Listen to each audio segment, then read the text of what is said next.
সেজদায় যাওয়ার সময় হাত আগে পড়বে নাকি হাঁটু আগে, দয়া করে একটু বলে দিন। এই সম্পর্কে দুই রকমের হাদিসই আছে। কোন কোন হাদিসে আছে নবী করিম সাল্লাল্লাহু আলাইহি ওয়াসাল্লাম সেজদায় যাওয়ার সময় আগে হাত ধরে রাখছেন, এরপরে হাঁটু ফেলেছেন। আবার অনেক হাদিসে তার বিপরীতটাও আছে। ইমামে আজম আবু হানিফা রাহিমাহুল্লাহর মাযহাব হলো, তার দৃষ্টিভঙ্গি হলো দ্বিতীয়টা, অর্থাৎ আগে হাঁটু পড়বে তারপরে হাত পড়বে।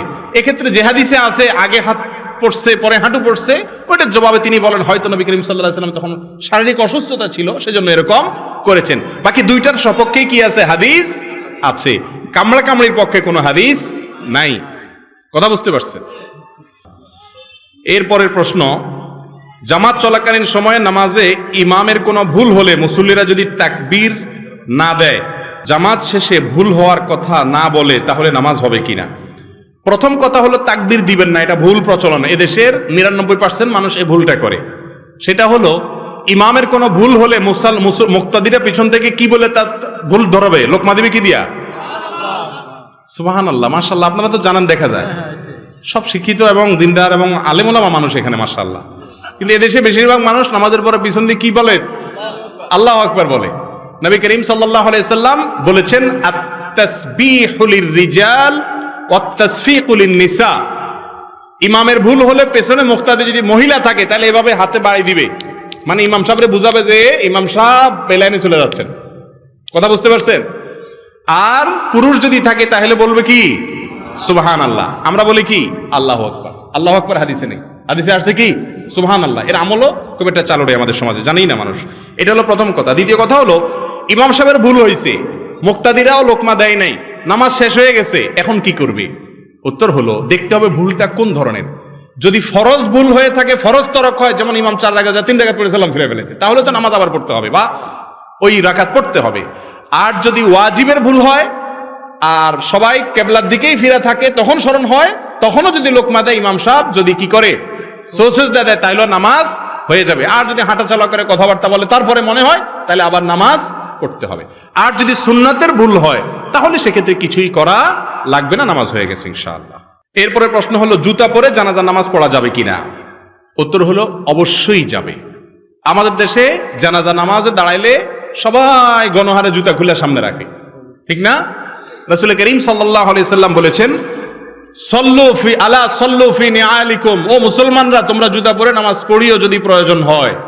কারণ ইহুদিরা জুতা পরে নামাজ পড়ে না, জুতা খুলে নামাজ পড়াটাকে জরুরি মনে করে। তোমাদের কখনো ঠেকায় পড়ে গেলে দরকার হলে জুতা পরে নামাজ পড়তে পারো।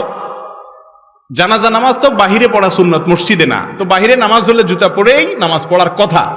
তবে হ্যাঁ, জুতার নিচে যদি নাপাক থাকে, আপনি একটু তলা দেখলেন, নাপাক আছে দেখলেন, তাহলে জুতা খুলে রেখে আপনি নামাজ পড়েন বা খুলে তার উপরে নামাজ পড়েন, নামাজ হয়ে যাবে।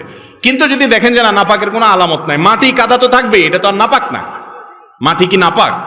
অতএব মাটি ধুলাবালি থাকলে ওইটা নিয়ে নামাজ পড়া যাবে। নাপাক দেখলে সেটা শুধু খুলে রাখবেন। আর আজকাল নাপাক কোথায়? আগে তো যেখানে সেখানে পায়খানা করতো মানুষ, এখন তো আলহামদুলিল্লাহ সব পাকা পায়খানা, যার কারণে যেখানে সেখানে তো নাপাক থাকেও না। যদি থাকেও পরবর্তীতে জুতা কত জায়গা দিয়ে হাঁটতে হাঁটতে ওইটা মুছে আলামতও শেষ হয়ে যায়। রফিয়ে দান করলে অনেকে শিয়া বলে গালি দেয়, এখন আমার করণীয় কি? রফিয়ে দান করলে কি বলে? শিয়া। রফিয়ে দান করলে যে ব্যক্তি শিয়া বলে সে গণ্ড মূর্খ, সে গণ্ড মূর্খ।